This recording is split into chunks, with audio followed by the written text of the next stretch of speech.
Hi, I'm Kathleen Reitz and welcome to my channel. Today we're going to be talking about composition. In all my years of teaching, the one theme that seems to come up the most that my students struggle with is how to create a strong composition and how to even define what composition is. So today I'm going to be focusing on this painting here, which is a mixed media abstract painting that I painted with gold leaf, acrylic paints, and water-soluble wax pastels.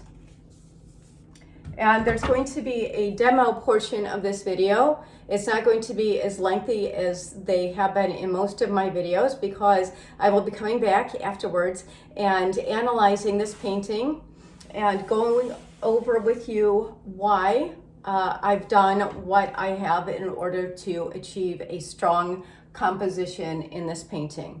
I'll explain how I know when a painting is done and feels balanced to me. During the demo, I want you to watch for two things. So I want you to be aware of how many times I turn my canvas while I paint, and also how many different tools I use. There's going to be three important lessons that I'm going to be teaching you on how to arrive at a strong composition, how to gauge whether or not the painting feels balanced, and give you maybe a better understanding so that you can judge for yourself when you feel like a painting is finished. So I will be listing the products that I use in this demo down below in the description box underneath this video in case you're interested. And we're going to go ahead and get started. And like I said, make sure you watch till the end because I'm going to be coming back and analyzing this painting. I'm starting here with a canvas that I've already toned with green paint and applied gold leaf to. And I want to establish some of my darkest values in this painting right away. So this is one of those pre-mixed colors that you've seen me use in some of my other videos, which I believe is a combination of Payne's Gray, Windsor Blue, and I believe burnt sienna. And here I've turned my canvas for the first time. And this is so I can get my drips going in another direction.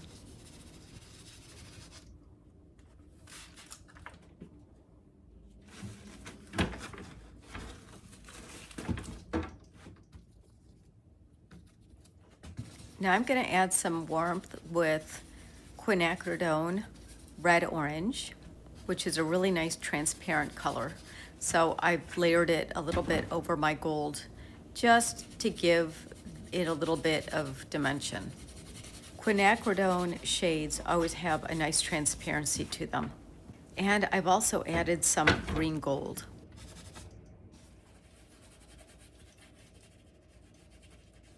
And now I'm using my gloved hand and I'm just making some fun marks in the paint. And now that I've established some of those really deep values, I'm coming in and establishing some of my lightest values.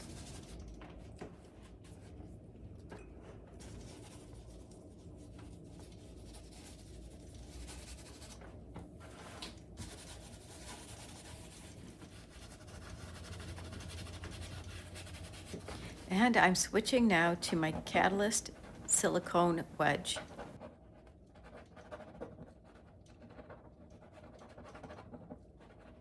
And now I'm going to use my blending brush, also called a mop brush, and I'm going to soften the edges of these areas of white paint.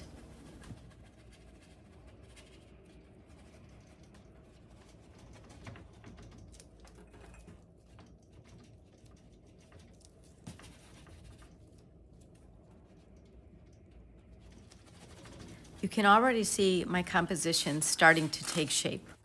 I'm spraying my canvas with water again so I can let some of this white paint run down the canvas because I just want it to be a little bit looser and more transparent. And what I'm putting under the canvas is a puppy training pad. I find them to be much more absorbent than towels, and I can use them several times and toss them when I'm finished. Now I'm going to start adding some color. I've mixed together quinacridone magenta, parchment, and quinacridone red orange by Liquitex.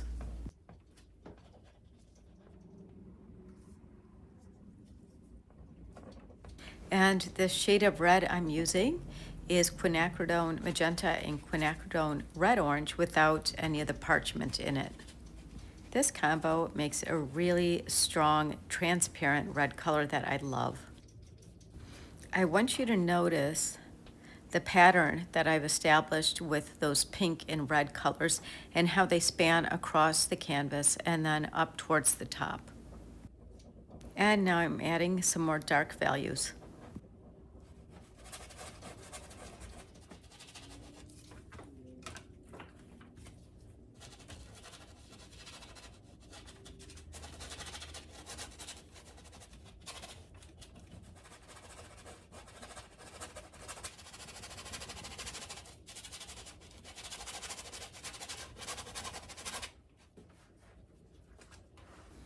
It was at this point that I decided to differentiate this painting from the others in the collection by making it predominantly blue. This color here is ultramarine blue, also by Liquitex.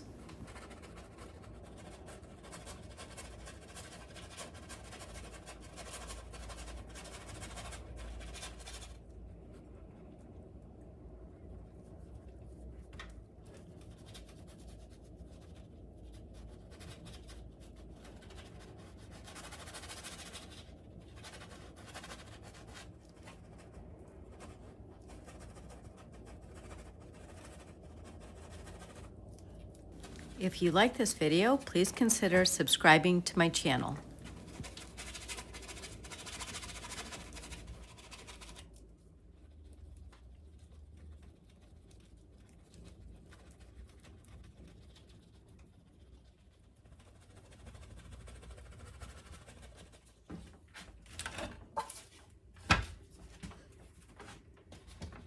And there are a couple of reasons why I keep turning my canvas around. One is because it's just easier for me to paint at the top of the canvas as opposed to down towards the bottom. This way my easel doesn't get in the way. And the other reason is that I'm always checking for balance. So if it looks balanced from every direction I turn the canvas in, then I know that my painting is successful. Now the tool that I'm using is a calligraphy brush, also called a sumi brush. And I really like the textural effect that the long, soft bristles make.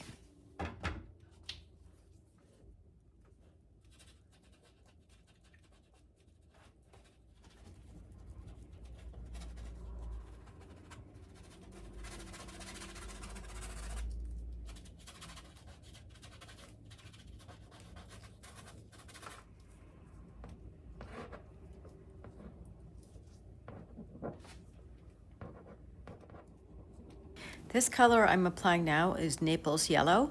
I like it because it's very similar to my gold leaf, except that it is opaque. And I think it adds kind of a nice dimension to the painting.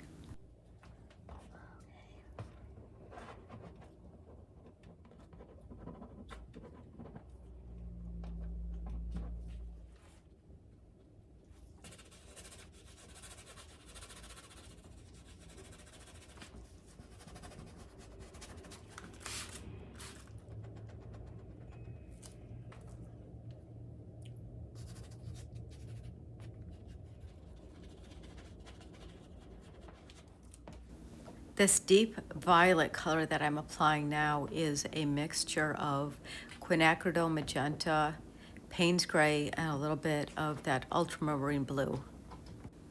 The Payne's gray is what mutes this color down a bit so that it's not too intense. And now that I'm coming to the end of this painting, it's time for me to add the smaller details.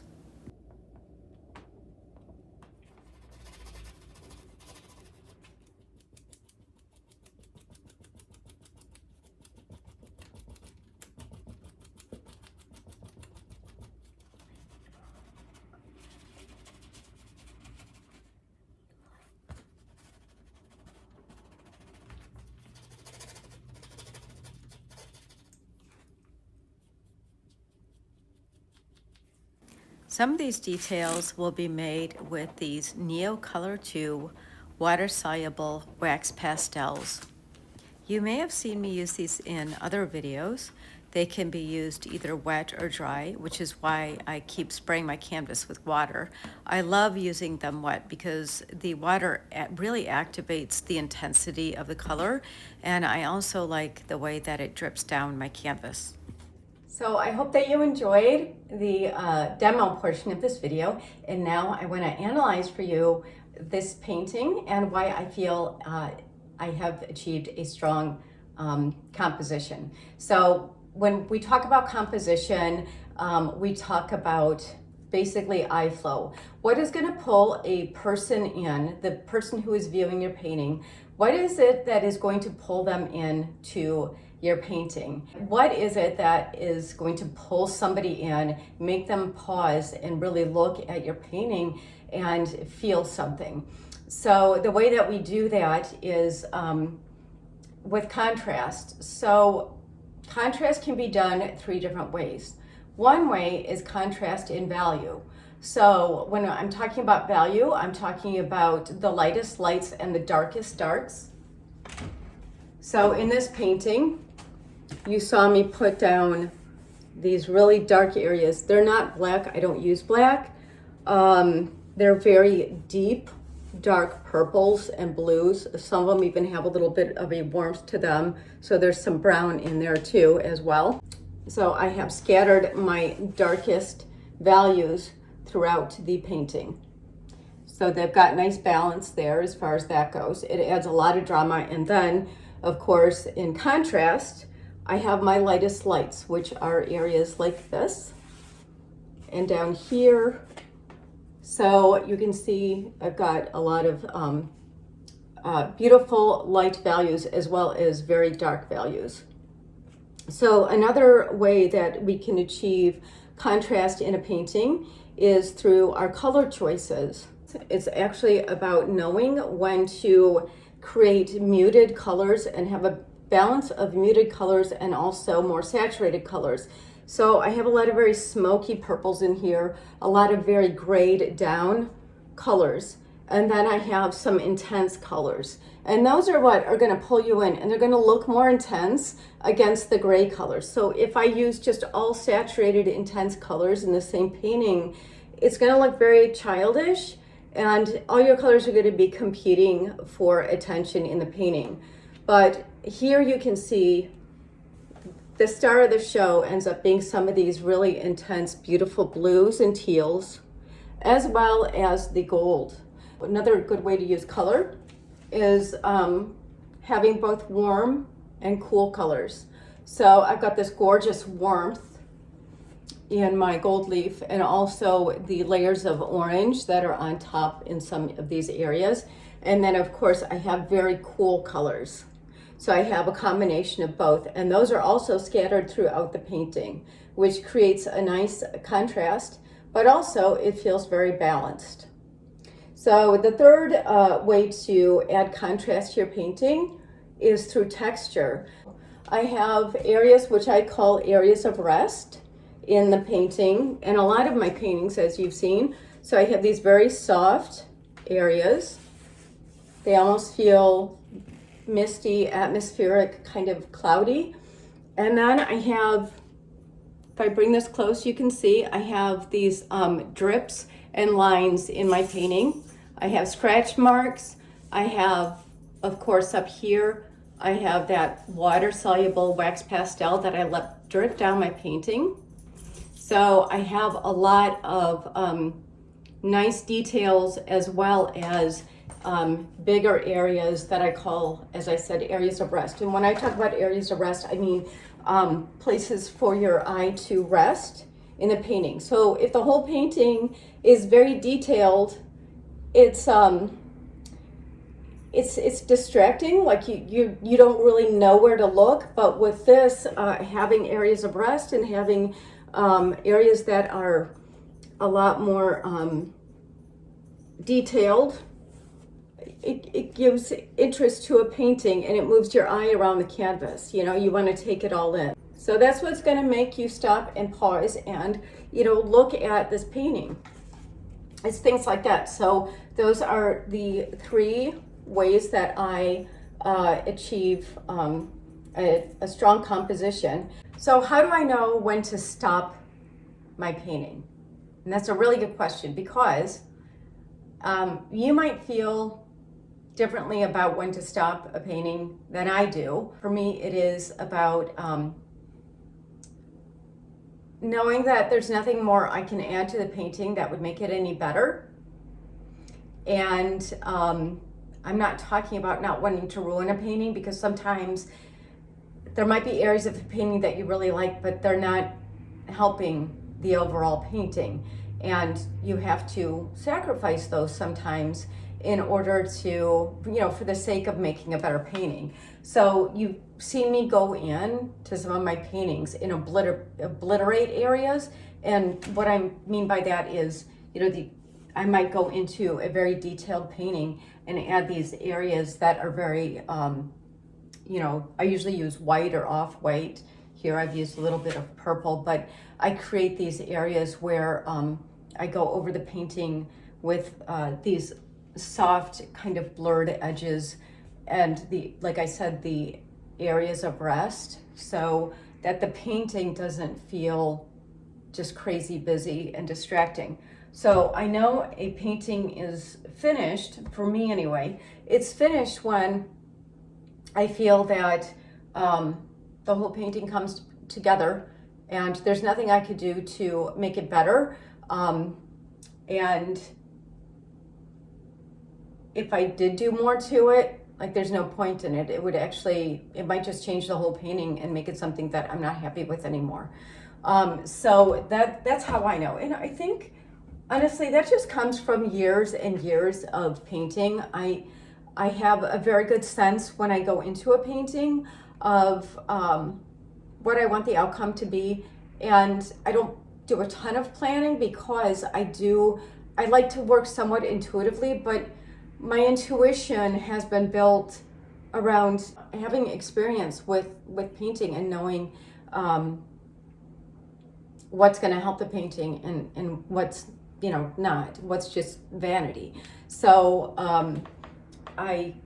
it's easy, I think, just easier for me. It's come naturally at this point for me to be able to tell when my painting is finished. The other thing is, my husband and I were discussing this. I think one advantage we have in being able to create strong compositions in our paintings, he's an artist too, and we both have a strong design background. So he was a greeting card designer, had his own business for decades, and I have a background in commercial art where I was a designer for decades as well. So I think my eye has just been trained to be able to tell what a painting needs and how to balance it from the beginning. And of course, there's paintings that I feel are lopsided, and then I have to go back and figure out what it is that is going to make my painting feel balanced. But for me, knowing when to stop, as I said, is just really about experience. So the more you paint and the more successful your paintings turn out, I believe, that's where you'll start to recognize when your painting is finished. Another thing that I like to do is I take photos of my paintings, not just when they're finished, but during the painting process. That helps me to assess where my painting is at. And sometimes we get too close to our work and we can't see the forest through the trees. And so throughout the process of painting, I will be taking photos of my painting with my phone. And then there's just something about looking at it on a screen where it's small, and it helps to be able to analyze it better. And also stand back. If a painting doesn't feel finished and you're struggling, if there's roadblocks that are keeping it from feeling successful to you, that's when you got to put your paintbrush down and give it some time. We all have paintings, including myself. I have paintings that that I hate, you know, that like I did, and I either I don't remember doing them, or they just, you know, I've grown, you know. That's a sign of growing as an artist, is when you can look at older work and realize that was something you did in the past and it doesn't hold up anymore. And that, you know, we all go through that as artists if we're growing. The nice thing about acrylics is you can always paint over things, and you know, if you don't like it, you can paint over your whole canvas. So, but anyway, I hope you enjoyed today's demo and discussion on composition, and I would really love to know from you if composition is something that you've struggled with, or what have you struggled with. You know, what are you focusing on in your painting practice right now and trying to achieve, trying to master? So I would love to know that. Also, if you have any questions, of course, let me know in the comment box. And as always, thank you for watching, and happy painting.